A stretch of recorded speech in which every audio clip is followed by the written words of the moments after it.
ვიწყებთ დილის მონეტიზაციას 27 იანვრის დილიდან სტუდიაში თქვენთვის მუშაობას გიგათ ვაური და მონეტიზაციის გუნდი იწყებს. ვსაუბრობთ ინფლაციაზე, ფასების სტაბილურობაზე და მაკროეკონომიკურ ბალანსზე, როგორ კითხულობს ეროვნული ბანკი ეკონომიკურ სიგნალებს.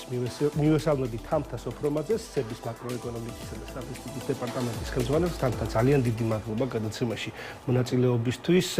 ძალიან დროულია თქვენი მოსვლა ნამდვილად, იმიტომ რომ ქვეყანაში ფასების საკითხი არის ძალიან სენსიტიური და მნიშვნელოვანი. შესაბამისად ჩვენც შევეცდებით მაქსიმალურად საქმეზე ორიენტირებულად გავცეთ ამ ყველაფერს პასუხი.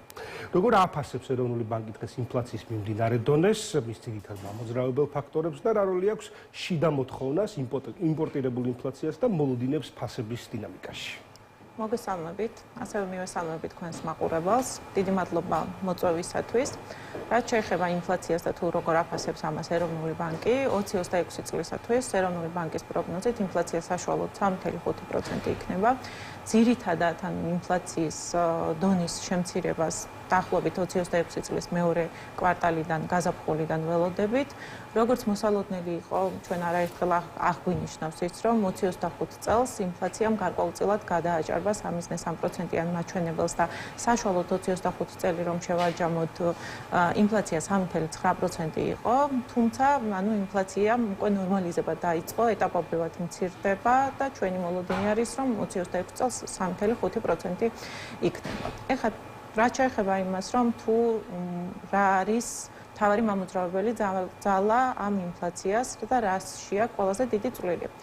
2025 წელი ისევ და ისევ რომ შევაჯამოთ, აქ საკმაოდ დიდი წვლილი ჰქონდა იმას დაბალ საბაზო ეფექტს. აი 2024 წელს მაგალითად საშუალოდ ინფლაცია 1.1% იყო და შესაბამისად დაბალი ბაზის ეფექტიდან გამომდინარე ჩვენი მოლოდინიც იყო, რომ 2025 წელს გადააჭარბებდა 3 მაჩვენებელს. თუმცა ამას შემდგომ კიდევ დაემატა ის ფაქტორებიც, რომ საერთაშორისო ბაზრებზეც გარკვეული სურსათის საქონელი იყო ინფლაციური, რაც შემდეგ გადმოგვეცა ჩვენთანაც და ძირითადი კონტრიბუტორი ინფლაციაში იყო სურსათის ინფლაცია, რომელიც მომდინარეობდა როგორც საერთაშორისო ბაზრებიდან, ასევე შიდა ბაზრებიდან.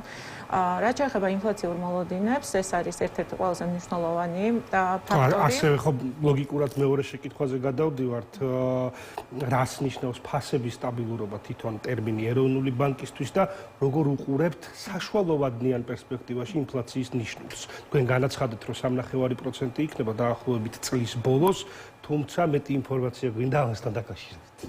რაც შეეხება ფასების სტაბილურობას, ფასების სტაბილურობის განმარტება არა მხოლოდ როგორც ეროვნული ბანკისთვის, ნებისმიერი ცენტრალური ბანკისთვის არის შემდგომი ინფლაციის ისეთი დაბალი დონე, რომელიც არ იქნება შემაფერხებელი ეკონომიკური ზრდისათვის, თუმცა ასევე არ იქნება ზედმეტი იმდენად, რომ ეკონომიკური აგენტების გადაწყვეტილებაზე უარყოფითად იმოქმედოს და შესაბამისად ეს არის ინფლაციის გარკვეული დადებითი დაბალი დონე. განვითარებული ქვეყნებისთვის ეს არის 2%, საქართველოს შემთხვევაში, რადგან მზარდი ტიპის ეკონომიკა ვართ, შედარებით მაღალი არის 3% და ზოგადად სხვა ქვეყნებშიც განვითარებულ ქვეყნებთან შედარებით ოპტიმალური ინფლაციის დონე არის შედარებით მაღალი. ამას აქვს თავისი ამხსნელი ფაქტორი, კერძოდ მზარდი ეკონომიკის მქონე ქვეყნებში პროდუქტიულობის ზრდა შედარებით უფრო მაღალი არის და შესაბამისად შედარებით უფრო მაღალი ინფლაციის დონე არის ოპტიმალური. ეხლა თუ როგორ უყურებს ამას ეროვნული ბანკი, ან ჩვენთვის პოლიტიკის გატარებისას ყოველთვის მიზანი არის ის, რომ 3%-იან მაჩვენებელს დაუახლოვდეს ინფლაციის დონე. თუმცა შესაძლებელია ეგრეთ წოდებულ თარგეტს, ანუ შესაბამისად შესაძლოა არის, რომ მოკლევადიან პერიოდში გარკვეულმა ფაქტორებმა, თუნდაც ეგზოგენურმა ფაქტორებმა ინფლაციის თარგეტიდან გადახრა გამოიწვიოს, თუმცა ეროვნული ბანკის პოლიტიკის შედეგად საშუალოვადიან პერიოდში ინფლაცია ყოველთვის დაუბრუნდება 3.3%-იან მაჩვენებელს. მადლობა დიდი. რეფინანსირების განაკვეთებზე მინდა გკითხოთ მის როლზე ინფლაციის მართვაში და ვინაიდან და რადგანაც მაინც უფრო საგანმანათლებლო მიმართულებით მივდივართ, ალბათ აინტერესებს მაყურებელს რა განსაზღვრავს ზოგადად რეფინანსირების განაკვეთის ცვლილებას. რეფინანსირების განაკვეთი, ეგრეთ წოდებული მონეტორული პოლიტიკის განაკვეთი, ეს არის ძირითადი ინსტრუმენტი, რომელთაც ხელმძღვანელობს ეროვნული ბანკი ფასების სტაბილურობის მისაღწევად. ანუ შესაბამისად, მისი განსაზღვრა დამოკიდებული არის ინფლაცია მომავალში როგორ ხედავთ ინფლაციურ რისკებს. თუ არის მაგალითად იმის რისკი, რომ ინფლაცია შესაძლებელი არის, რომ 3%-ზე მეტად გაიზარდოს, ამ შემთხვევაში ეროვნული ბანკი ამკაცრებს მონეტარული პოლიტიკის მდგომარეობას და ზრდის მონეტარული პოლიტიკის განაკვეთს, რათა უზრუნველყოს ის, რომ ფასები დაუბრუნდეს 3%-იან მაჩვენებელს. ხოლო იმ შემთხვევაში, თუ პირიქით არის იმის რისკები, რომ ინფლაცია შემცირდება და 3%-ზე დაბალი იქნება, ასეთ შემთხვევაში მონეტარული პოლიტიკის განაკვეთის ამცირებს ეროვნული ბანკი. გარდა საპროცენტო რეფინანსირების განაკვეთისა, გააჩნია თუ არა სხვა რაიმე ბერკეტი ან ბერკეტები ცენტრალურ ბანკს ფინანსური სტაბილურობის მისაღწევად? ფინანსური სტაბილურობა, მოდი ესე რომ გავყვოთ, ანუ მონეტარული პოლიტიკის მიზანი და ეროვნული ბანკის მთავარი მანდატი ეს რაც არის ფასების სტაბილურობა. აქ აღნიშნეთ, რომ ფასების სტაბილურობაში მოიაზრება ის, რომ ინფლაცია საშუალებრივ პერიოდში უნდა იყოს 3%-იან მაჩვენებელთან ახლოს. ამის სამართავად ეროვნული ბანკის ძირითადი ინსტრუმენტი არის მონეტარული პოლიტიკის განაკვეთი, იგივე რეფინანსირების განაკვეთი. რაც შეეხება მაკროპრუდენციულ პოლიტიკას, რომლის მთავარი მიზანიც არის ფინანსური სტაბილურობის მიღწევა და ესეც არის ეროვნული ბანკის ერთ-ერთი მთავარი მანდატი, ამისთვის არსებობს მაკროპრუდენციული პოლიტიკის ინსტრუმენტები. და ძირითადად მაკროპრუდენციული პოლიტიკის ინსტრუმენტები უფრო მრავალფეროვანია, იქიდან გამომდინარე, არაერთი ინსტრუმენტი, არამედ მრავალი ინსტრუმენტი არის და მისი მთავარი მიზანი არის, რომ საბანკო დაკრედიტება იყოს ჯანსაღი, აქ არ იყოს ფინანსური სტაბილურობის რისკები და ამას ჩვენ ყოველთვის აღნიშნავთ, რომ საბანკო კრედიტი და ზოგადად დაკრედიტება უნდა იყოს კეთილდღეობის მომტანი თითოეული მოქალაქისთვის, ასევე ქვეყნისათვის. აქედან გამომდინარე მნიშვნელოვანია ის, რომ ეს დაკრედიტება იყოს ჯანსაღი და იყოს კეთილდღეობის მომტანი და სწორედ ამ მიზნებიდან გამომდინარე არსებობს სხვადასხვა მაკროპრუდენციული ინსტრუმენტები, რომელიც ემსახურება ფინანსური სტაბილურობის უზრუნველყოფას. და მაქსიმალურად მინდა თქვენი ყოფნა გამოვიყენოთ და მაქსიმალურად მივაწოდოთ მაყურებელს ინფორმაცია. აუცილებლად ორი სიტყვით მინდა გკითხოთ ლარის კურსთან დაკავშირებით და ჩვენ კულისებში ვსაუბრობდით, რომ ლარის კურსი არის სტაბილური, მეტნაკლებად დინამიკაში რომ შევხედავთ ბოლო პერიოდში, მინდა ორი სიტყვით გითხრათ ამასთან დაკავშირებით, იმიტომ რომ ეს არის ერთ-ერთი პუნქტი, რაც განსაზღვრავს გარკვეულწილად სხვა მოლოდინებს, ხო? თუ ხედავთ, რომ ლარის კურსი არის მყარი, შესაბამისად და სტაბილური, შესაბამისად აქვს გადადინების ეფექტი ამ სტაბილურობას. ორი სიტყვით გითხართ ლარის კურსსა და მის მნიშვნელობაზე და შემდეგ მინდა მოლოდინებზეც გითხოთ. რაც შეეხება ლარის კურსის სტაბილურობას, პირველ რიგში ლარის კურსის სტაბილურობა არის ეკონომიკური სტაბილურობის შედეგი და ძლიერი ეკონომიკური ფუნდამენტური ფაქტორების. კერძოდ, ანუ აქ ჩვენ შეგვიძლია ვისაუბროთ საქართველოში შემოდინების და გადინების ბალანსი, რასაც ასახავს მიმდინარე ანგარიშის ბალანსი და 2025 წლის მდგომარეობით ეს იყო ერთ-ერთი ისტორიულად კარგი მაჩვენებელი. მესამე კვარტალში პოზიტიური ბალანსიც კი დაფიქსირდა და მიმდინარე ანგარიშის პროფიციტი მთლიანი შიდა პროდუქტი 3.3% იყო. ეს არის ერთ-ერთი მთავარი ფაქტორი.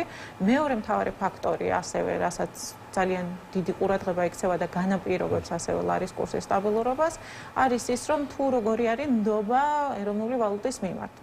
და ეს გამოიხატება პირობითად მოსახლეობა რა ტიპის დეპოზიტს ირჩევს, უცხოური ვალუტის დეპოზიტს თუ ეროვნული ვალუტის დეპოზიტს. რამდენად შეცვლილია ეს დინამიკა და რამდენად გაზრდილია ლარისად ნდობა ბოლო პერიოდისთვის თამთა ჩაგეკითხებით თუ შეიძლება. ლარიზაციის ტენდენცია არის საკმაოდ კარგი და განსაკუთრებით მინდა აღვნიშნო, რომ 2025 წელს იყო ლარიზაციის, დეპოზიტების ლარიზაციის საკმაოდ კარგი ზრდა და ამანაც პოზიტიური გავლენა მოახდინა გათვლით კურსზე, თუმცა აქვე აღვნიშნავ, რომ ეს ტენდენცია თუ რატომ იზრდება ლარის დეპოზიტები, ესეც ფაქტიურად არის ასახვა იმისა, რომ ფასების სტაბილურობა მოაქვს საბოლოო ჯამში ეს შედეგი, რომ ნდობა ეროვნული ვალუტის მიმართ, ნდობა ეროვნული ბანკის პოლიტიკის მიმართ არის მზარდი და ეს გამოიხატება იმაში, რომ დეპოზიტების ლარიზაცია იზრდება. თამთა რას უნდა ელოდოს ერთის მოსახლეობა და მეორეს ბიზნეს სექტორი ეროვნული ბანკისგან უახლოეს პერიოდში და რამდენად მნიშვნელოვანია ინფლაციური მოლოდინების მართვა ფასების სტაბილურობის შესანარჩუნებლად.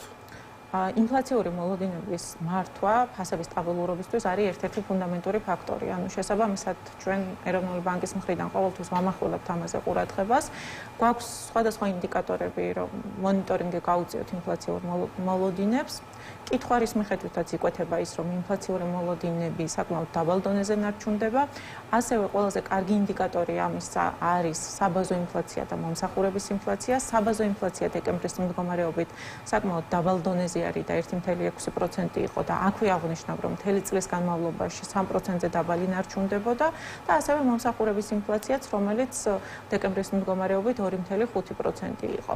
და რატომ აქვს ამას კრიტიკული მნიშვნელობა? იქიდან გამომდინარე, თუ ინფლაციური მოლოდინები არის მზარდი, შემდეგ რა თქმა უნდა წარმოებლები ამას საკუთარ ფასებშიც ასახავენ და ეს ინფლაციური პროცესები ხდება ყოვლის მომცველი.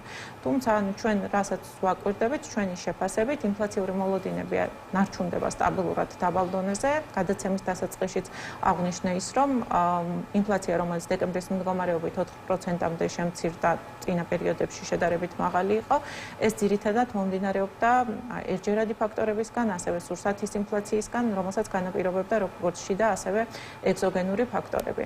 რაც შეეხება თუ რას უნდა ელოდოს ეროვნული ბანკისგან, როგორც აღნიშნე, ეროვნული ბანკისთვის მონეტარული პოლიტიკის გადაწყვეტილების მიღებისას არის მნიშვნელოვანი ინფლაცია როგორი იქნება, არსებობს თუ არა რისკები და აქედან გამომდინარე ვიღებთ გადაწყვეტილებას. იქედან გამომდინარე, რომ გაურკვევლობა გლობალურად საკმაოდ მაღალი არის ბოლო პერიოდის განმავლობაში, ჩვენ საკმაოდ ფრთხილ მიდგომას ვირჩევთ და 8%-ზე უკვე საკმაოდ დიდი ხანია შევინარჩუნეთ. თუმცა ვხედავთ იმას, რომ როგორც ჩვენი მოლოდინი და პროგნოზი იყო, ინფლაცია ამ პროგნოზის შესაბამისად გარკვეული ნორმალიზაციის ნიშნებს სწავლენს. მას შემდეგ, რაც ჩვენ დავინახავთ, რომ ინფლაცია დაუახლოვდება 3.3%-იან მაჩვენებელს, ჩვენ ამ შემთხვევაში გავაგრძელებთ გამკაცრებული მონეტარული პოლიტიკიდან გამოსვლას, რაც გულისხმობს იმას, რომ მონეტარული პოლიტიკის განაკვეთი შემცირდება. თუმცა კიდევ აქვე აღნიშნავ, რომ რისკები საკმაოდ მაღალია გლობალურად, საგარეო ფაქტორებიდან მომდინარე და შესაბამისად დავაკვირდებით მოვლენებს, დავაკვირდებით იმ პროგნოზებს და ანალიზს, რაც პოლიტიკის გადაწყვეტილების მიღებისას ხალხარსებული იქნება და იმის მიხედვით მივიღებთ გადაწყვეტილებას. თამთა, ძალიან დიდი მადლობა გადაცემაში მონაწილეობისთვის.